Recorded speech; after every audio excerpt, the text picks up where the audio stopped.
Bismillahirrahmanirrahim. Assalamualaikum warahmatullahi wabarakatuh. Yang saya hormati Bapak Dr. Jafar selaku dosen pengampu pada mata kuliah Metode Studi Islam. Pada hari ini kami dari kelompok 1B akan mempresentasikan hasil diskusi kami mengenai definisi, bentuk, dan ruang lingkup metode studi Islam. Sebelumnya saya akan memperkenalkan anggota kelompok. Pemakalah pertama yaitu saya sendiri, pemakalah kedua Saudari Sekar, pemakalah ketiga Saudari Fadilah. Di sini saya akan membuka 3 sesi. Sesi pertama yaitu pemaparan makalah, sesi kedua yaitu sesi tanya jawab, sesi ketiga yaitu penutup. Baiklah, pemakalah pertama akan dijelaskan oleh saya sendiri. Definisi metode studi Islam. Menurut bahasa etimologi, metode berasal dari bahasa Yunani yaitu meta artinya sepanjang, hodos artinya jalan. Ya, jadi metode adalah suatu ilmu tentang cara atau langkah-langkah yang ditempuh dalam suatu disiplin tertentu untuk mencapai tujuan tertentu. Metode disebut juga sebagai sarana untuk menemukan, menguji, dan menyusun data yang diperlukan bagi pengembangan. Ada lagi pendapat yang mengatakan bahwa metode sebenarnya berarti jalan untuk mencapai tujuan. Jalan untuk mencapai tujuan itu bermakna ditempatkan pada posisinya sebagai cara untuk menemukan, menguji, dan menyusun data yang diperlukan bagi pengembangan ilmu atau tersistematisasikannya suatu pemikiran. Baiklah, selanjutnya pemakalah kedua akan dijelaskan oleh Saudari Sekar. Kepada Saudari Sekar saya persilakan. Oke, sebelumnya terima kasih kepada moderator yang telah menyediakan waktu dan tempatnya untuk saya. Di sini saya akan menjelaskan bentuk-bentuk dari metodologi studi Islam. Nah, diketahui bahwa Islam sebagai agama yang memiliki banyak dimensi, yaitu mulai dari dimensi keimanan, akal pikiran, ekonomi, politik, ilmu pengetahuan, dan dimensi-dimensi lainnya. Untuk memahami berbagai dimensi ajaran Islam tersebut, jelas memerlukan pendekatan yang digali dari berbagai ilmu. Berkenaan dengan pemikiran di atas, maka kita perlu mengetahui dengan jelas pendekatan-pendekatan apa yang dapat digunakan dalam memahami agama tersebut. Nah, di dalam bentuk-bentuk metode studi Islam terdapat pendekatan di antaranya yang pertama yaitu pendekatan sosiologi. Nah, pendekatan sosiologi itu terdapat dari definisi sosiologi tersebut, yaitu sosiologi adalah ilmu yang mempelajari hidup masyarakat dan menyelidiki ikatan-ikatan antara manusia yang menguasai hidupnya.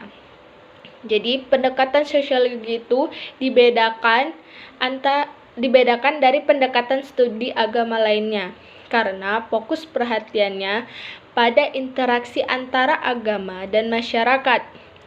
Teori sosiologi tentang watak agama serta kedudukan dan signifikasinya dalam dunia sosial mendorong ditetapkannya serangkai kategori sosiologi, di antaranya stratifikasi sosial, kategori bisosial, pola organisasi sosial, dan proses sosial. Yang kedua itu ada pendekatan histori. Nah, pendekatan histori itu terdiri dari definisi histori itu sendiri. Yang pertama yaitu sejarah atau histori adalah suatu ilmu yang membahas berbagai peristiwa dengan memperhatikan unsur tempat, waktu, objek, latar belakang, dan pelaku dari peristiwa dapat dilacak dengan melihat kapan peristiwa itu terjadi, di mana, apa sebabnya, siapa yang terlibat dalam peristiwa tersebut, dan lain sebagainya. Nah, pendekatan kesejarahan ini amat dibutuhkan dalam memahami karena agama itu sendiri turun dalam situasi yang konkret, bahkan berkaitan dengan kondisi sosial kemasyarakatan. Dalam konteks ini, Kunto Wijaya telah melakukan studi yang mendalami terhadap agama, yang dalam hal ini Islam merupakan pendekatan Islam menurut pendekatan sejarah. Melalui pendekatan ini, seseorang diajak menungkik dari alam idealis ke alam yang bersifat empiris dan mendunia. Kemudian yang ketiga itu ada pendekatan antropologi. Nah, pendekatan antropologi ini dapat diartikan sebagai salah satu upaya dalam memahami agama dengan cara melihat wujud praktek keagamaan yang tumbuh dan berkenaan dalam masyarakat. Melalui pendekatan antropologi, sosok agama yang berada pada daratan empirik akan dapat dilihat secara syaratnya dan latar belakang mengapa ajaran agama Islam tersebut muncul dan dirumuskan. Antropologi berupaya melihat hubungan antara agama dengan berbagai perantara yang terjadi di masyarakat. Kemudian yang keempat ada pendekatan psikologis. Psikologis atau ilmu jiwa adalah ilmu yang mempelajari jiwa seseorang melalui gejala perilaku yang dapat diamatinya. Menurut Zakia Derajat, perilaku seseorang yang tampak lahiriah terjadi karena dipengaruhi oleh keyakinan yang dianutnya. Dengan ilmu jiwa ini, seseorang selain akan mengetahui tingkat keagamaan yang dihayati, dipahami, dan diamalkan, seseorang juga dapat digunakan sebagai alat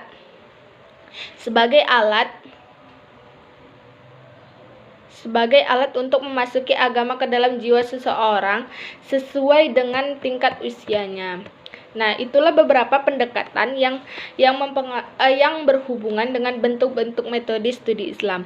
Demikian yang dapat saya paparkan. Saya kembalikan ke moderator. Terima kasih kepada Saudari Sekar yang telah menjelaskan bentuk-bentuk metode studi Islam. Selanjutnya, pemakalah ketiga akan menjelaskan ruang lingkup metode studi Islam. Kepada Fadila Anissa Nur, saya persilakan. Assalamualaikum warahmatullahi wabarakatuh. Sebelumnya terima kasih kepada moderator Abdillah. Dan sini saya akan melanjutkan materi tentang ruang lingkup metodologi studi Islam. Ajaran agama Islam ini bahwasannya dibawa oleh Nabi kita, Nabi Muhammad SAW, dan dapat juga menjamin kehidupan yang bersejahtera di dunia maupun di akhirat. Adapun ajaran agama Islam mempunyai pedoman yang akurat, yaitu Al-Quran dan Sunnahnya.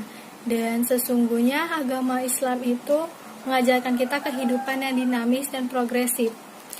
Adapun arti tentang Islam itu adalah kajian atau pembahasan yang berkaitan tentang keislaman. Adapun menurut